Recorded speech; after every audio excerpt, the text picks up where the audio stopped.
Hi, it's Pat Pattison, and we are going on a road trip that's going to include a number of old Hollywood film locations, and I'm at a place, Hollywood Forever Cemetery, that is just loaded with film history. One of Hollywood's amazing legends, Cecil B. DeMille, and his sister Agnes DeMille here at Hollywood Forever.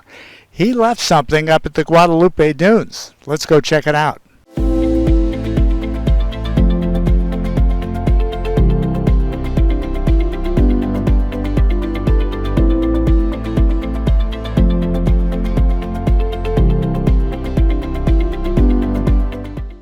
I think I need something a little more Hollywood for this episode. Luke, I am your father.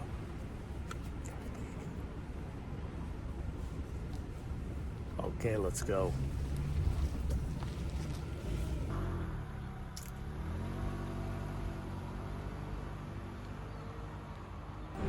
It was the biggest set ever built for the most expensive movie that had ever been made. The silent version of Cecil B. DeMille's epic, The Ten Commandments.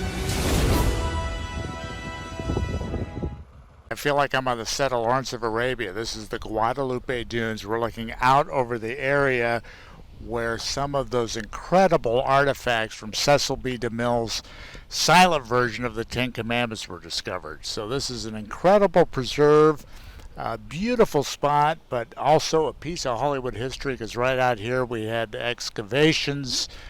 We start running up this sand dune, and we see a lot of debris all over the surface. But it had to be a Cecil B. DeMille set that archaeologists would be digging up. So here's another artifact from Cecil B. DeMille's Ten Commandments.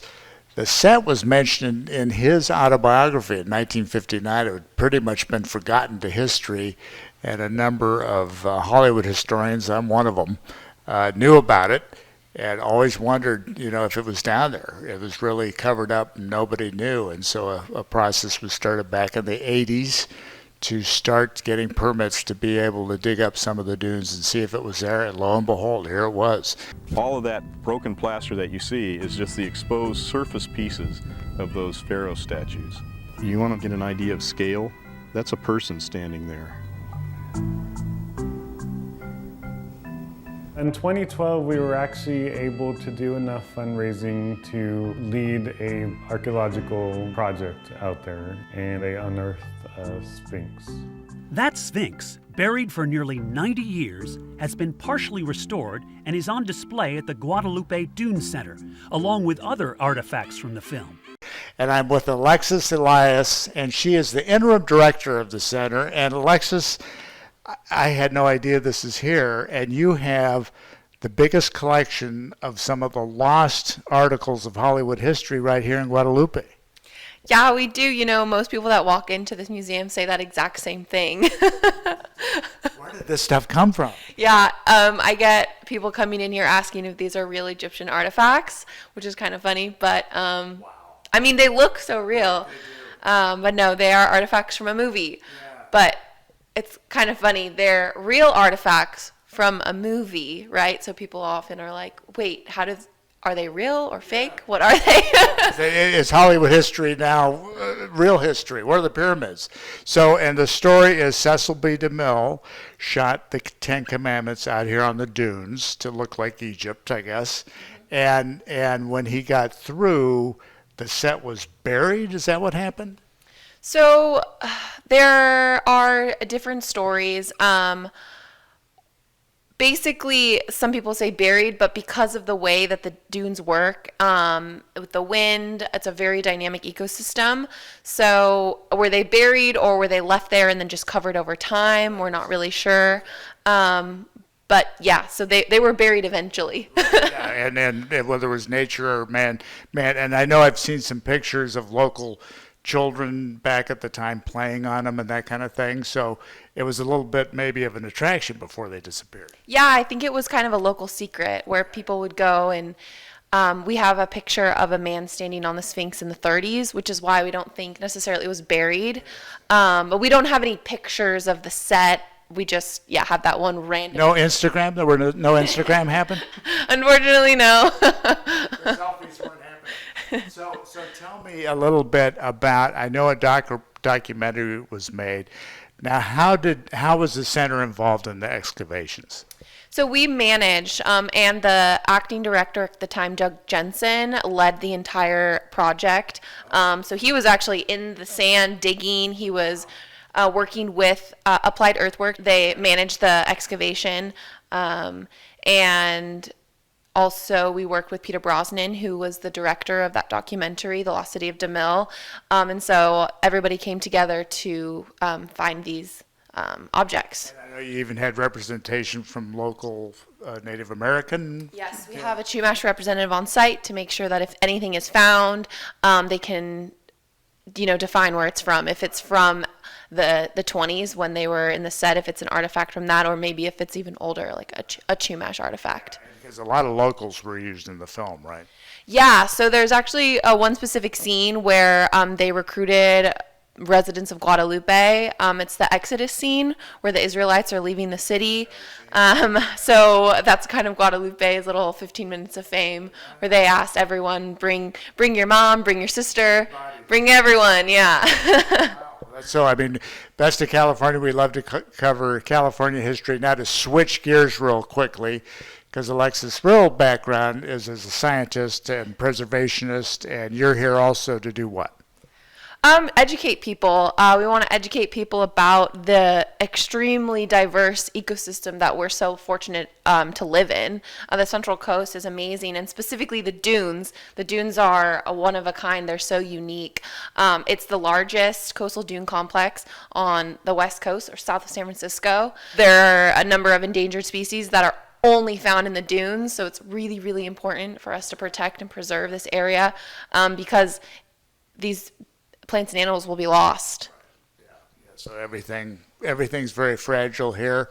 And I encourage you, come to Guadalupe and see the Dune Center and meet Alexis and contribute to this place. Like any nonprofit, particularly in smaller towns, it needs support. This is a wonderful facility, particularly to see these artifacts from Hollywood history. And that's our look at the Guadalupe Dunes and the incredible story of Cecil B. DeMille's Lost City. Now let's keep going. And as we wind our way up the 101 north of San Francisco, we hit Bodega Bay. This is the place I want to check out all the locations of the classic Alfred Hitchcock film, The Birds. Here in Bodega Bay at the Potter Schoolhouse, now a private residence. Iconic piece of Hollywood history. Those poor kids running out of there being terrorized by birds as only Alfred Hitchcock can deliver.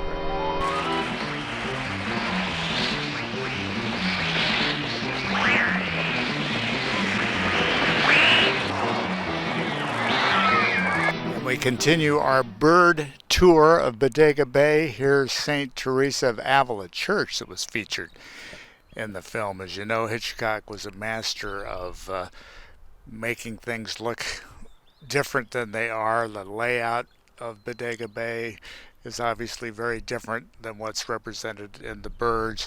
This is actually the city of Bodega, which is 4 miles inland from Bodega Bay. So St. Teresa of Avila Church, beautiful, beautiful church.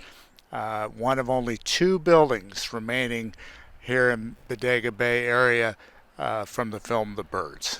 So here we are at the Tides, the diner where so much of the action took place in The Birds here in Bodega Bay. Obviously this has been redone. Here's the gas station across the street from the Tides, but it was done as composite when it was blown up by Alfred Hitchcock.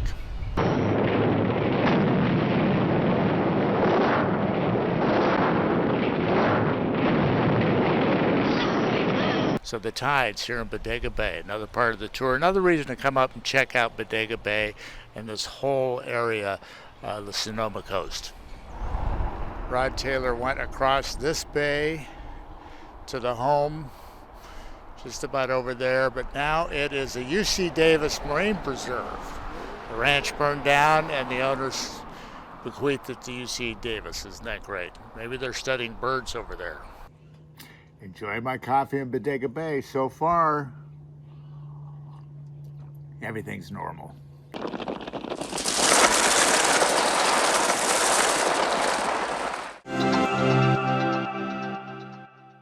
And now we stop in Thousand Oaks and see some famous historic Western filming locations. Let's take a look at what famous Westerns were shot here at Wildwood Park. This is the home of Gunsmoke, The Rifleman, some of the shows I grew up with, The Man Who Shot Liberty Valance, Spartacus, some old Hollywood movies. Now a hiking area, a hidden gem. I'm here with Josh Palmer. And Josh, you're from where? I'm from Washington State originally. Okay, whereabouts? Seattle area. Okay.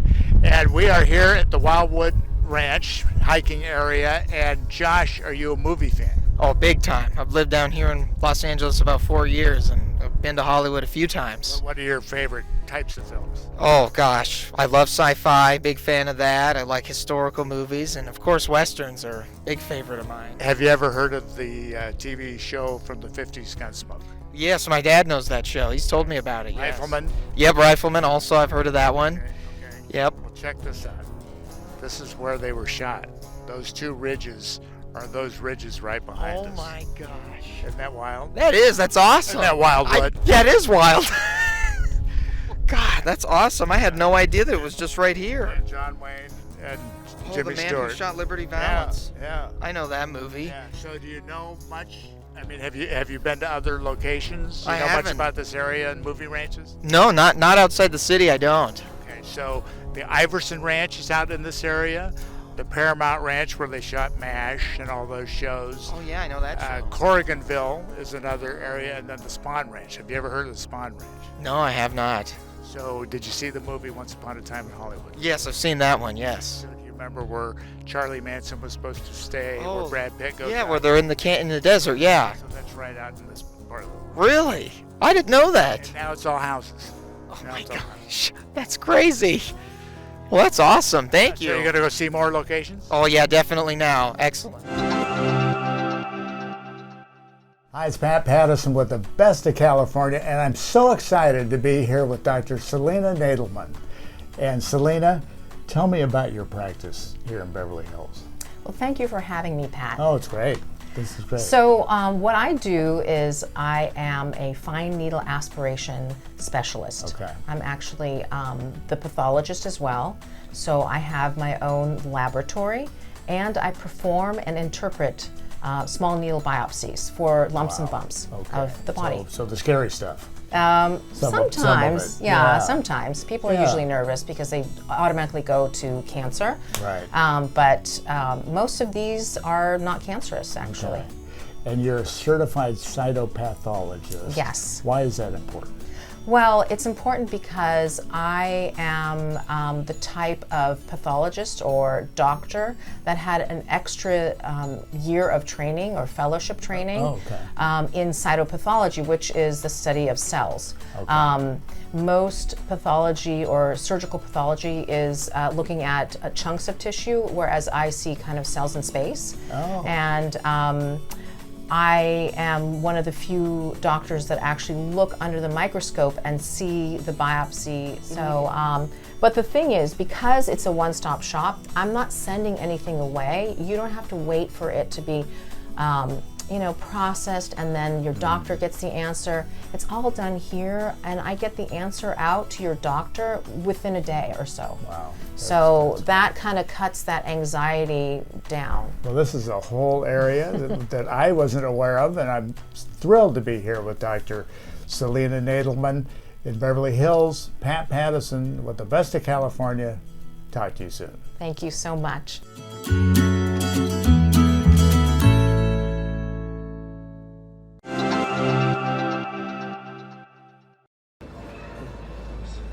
پاسپورت برو پاسپورت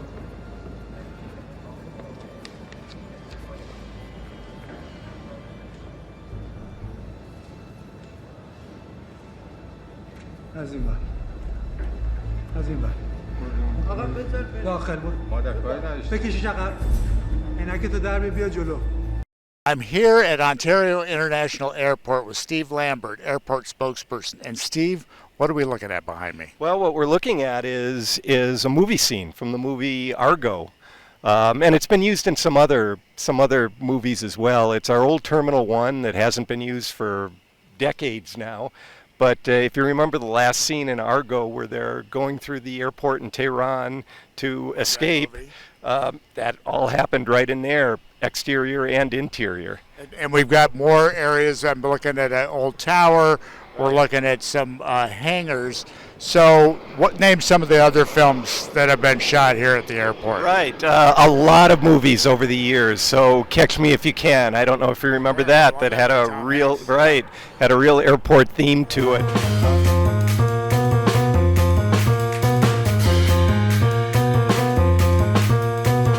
There was a TV show a couple decades ago called LAX, interestingly, that was filmed. LAX was shot at Ontario. At Ontario Airport.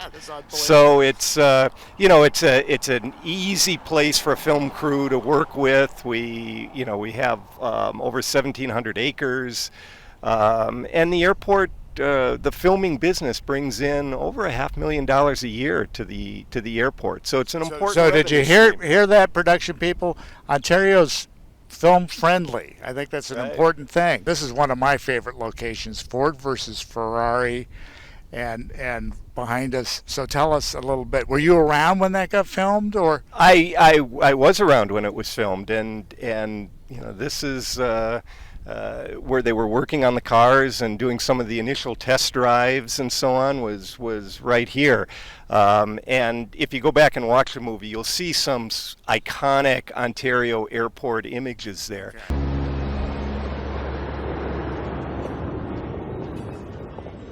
Mr. Ford, this is a surprise.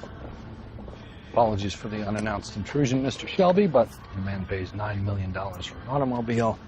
He ought to at least be able to see it. Well, that sounds reasonable enough. Yeah, go on, Mr. Ford. Hop on in. Go on. You want me to... Just see what $9 million feels like. Just to hold me right there, and you take my hand. Oh, God! Sat on my nuts. We're going to build the next one for comfort, don't you worry. You ready?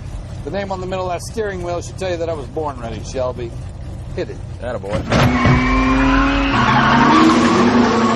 Oh, that's got a little kick. Got it. Oh, my God. Oh, my God. Oh, my God. Yeah, baby. Yeah, baby. Right now, the uninitiated have a tendency to soil themselves. Tell me a little bit about like the overall films here at the airport. We talked a little bit about Argo. Yeah. What was going on here? Just a lot of film crews and a lot of activities, and it's it's something that's in our culture here at Ontario Airport. We've been movies have been filmed here for years and years and years, and TV shows, and every time I see an airport scene in a TV show or a movie, I'm always wondering, is that Ontario? Oh yeah, I see the arches inside the terminal. That's Ontario Airport. The TV shows. Yeah. And so like a location person knows about these. Yes. They're World War II vintage. Right. And it takes that genius to go, that's where we could shoot them working on the cars. Right. In a plane hangar, and right. Yet it fit like a glove.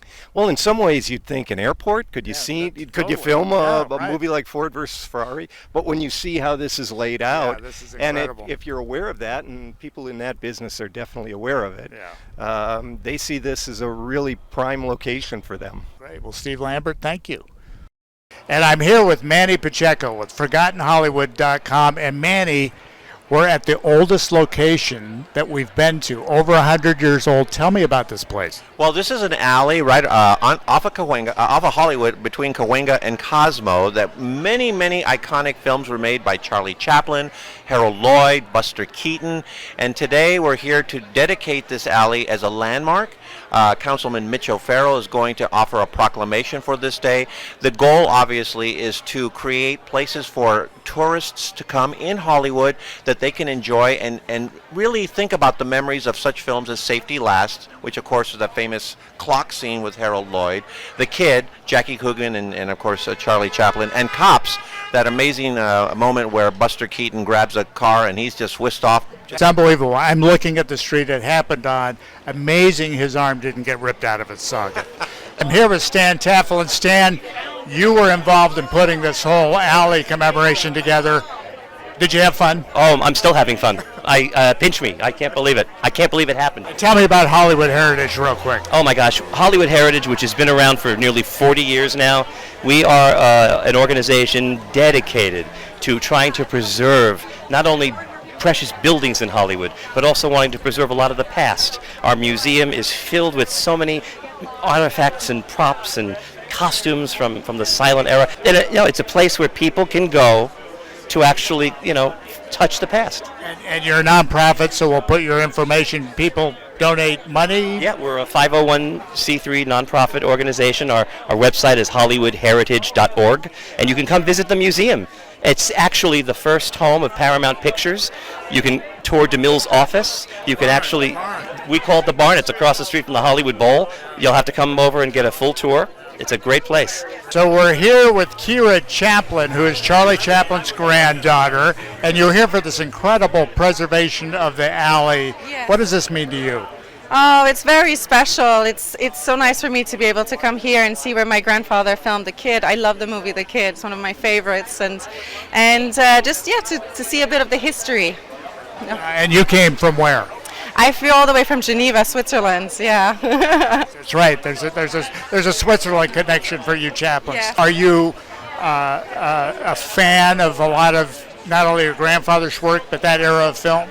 Yes, I love Buster Keaton movies as well. Harold Lloyd. Like it's great to meet the grandchildren of everybody, and even seeing people that my grandfather worked with. And I think they would be really happy to see us all mingling. It's fun. And I'm here with Keaton and Talmadge, two famous Hollywood names. So Keaton, you're Hollywood royalty.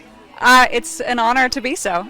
It's great. And your grandfather, Buster Keaton, who I've really only come to appreciate since there's been so much outpouring on what an incredible career he had. What's your favorite movie of his? Steamboat Bill Jr. That's my favorite. The hurricane scene, just everything, all of his acrobatics. He's the best. And you and I were talking, his name, Buster, comes from an old vaudevillian term, right? Of being tossed about. Like a mop. He was a human Tell mop. me about it. Well, his dad used to just toss him around, and then he would just pop up, and he learned very early that if he cried or if he was sad, the audience wouldn't laugh because they felt bad for him. But if he was very straight-faced when he came up, they would laugh. And so that's how he kind of developed his stone face persona. You ready, Jose? All right. Let's unveil the renaming of the Chaplin Keaton Lloyd Alley. Black. Unfortunately, pandemic time has delayed the delivery of the plaque, but it will be coming soon. So, but we have the sign. So that's our look at old and new Hollywood locations all over this great state of California. So as Mel Blanc would say in the voice of Porky Pig, that's all, folks. Till next time. Are you the best? Like us on Facebook, subscribe to the YouTube channel, and tell us about it. We'll come cover you. No matter where you live in America, you can check out the best of California. Go to funroads.tv and check out where we air in your market. We're in Detroit, Salt Lake City, Las Vegas, Philadelphia, everywhere here in California, Los Angeles, San Francisco, San Luis Obispo, Fresno, Bakersfield. Check out funroads.tv, and wherever you live, I hope you think it's the best as well. Here's to California. I'm Pat Pattison. Talk to you soon.